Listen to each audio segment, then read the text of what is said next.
This one is C11H14O2. It has 5 double bond equivalents. We've got a 5H group here in the aromatic region. It's going to be C6H5. We have a CH over here. We have a CH2. And we have two CH3 groups. The pieces left, C2Os and a double bond equivalent, suggests a C double bond O and an oxygen. So these are all the pieces that we have to put together. Now we can put them together, and you can see that the CH here has 6 peaks. What that indicates is that it has 5 adjacent hydrogens. That would indicate that it would have a CH3 connected to a CH2.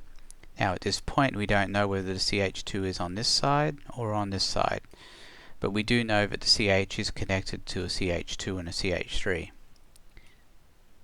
The aromatic ring will go down here, and we can also determine that the CH3 group is not going to be connected either to the CH or to the CH2. Now the reason we know this is because the CH3 is a single peak. That indicates it's next to something that doesn't have hydrogens on it. So this is one separate grouping. We just have to figure out which way it goes. We can get some clues as to the connectivity of the CH by looking at its position.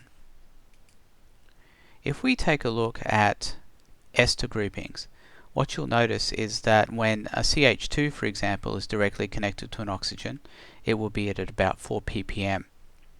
When a CH3 is connected to a C double bond O, it'll be between 2 and 2.5 ppm. If we go back to our example over here, you can see that the CH group is at around 4.0 ppm, which suggests that it is directly connected to an oxygen. Now again, we're not exactly sure of the positioning yet, but one other clue that we can get is by looking at the aromatic ring and the way the peaks look. And here's what we know. If a C double bond O is connected to an aromatic ring, it splits into 2 peaks centered at around 7.5 ppm. If there's an oxygen connected to the aromatic ring, it splits into 2 peaks centered at around 7 ppm. And then if it's a carbon group directly connected to the aromatic ring, it tends not to split the peak, and we end up with a single peak between 7 and 7.5 ppm. The situation here is a single peak at around 7 ppm. This would indicate that we're looking at this kind of situation where we have a carbon or alkyl group directly connected to the aromatic ring.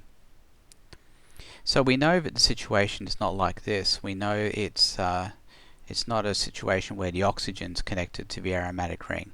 So I'm inclined to connect the CH or the CH2 to the aromatic ring.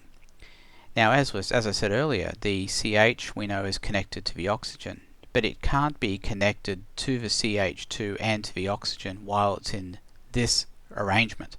So what that means is that I'm going to put the CH2 over here, move the CH here, put the CH3 here, and connect the O to the CH. We know that the CH has to be connected to the CH2 and the CH3, but it also has to be connected to the oxygen because of its positioning at 4.0 ppm.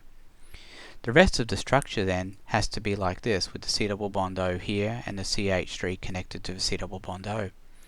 Note the connection or the point of where the CH3 is. This CH3, the single peak, is going to be at between 2 and 2.5 ppm as predicted by the fact that it's going to be next to a C double bond O.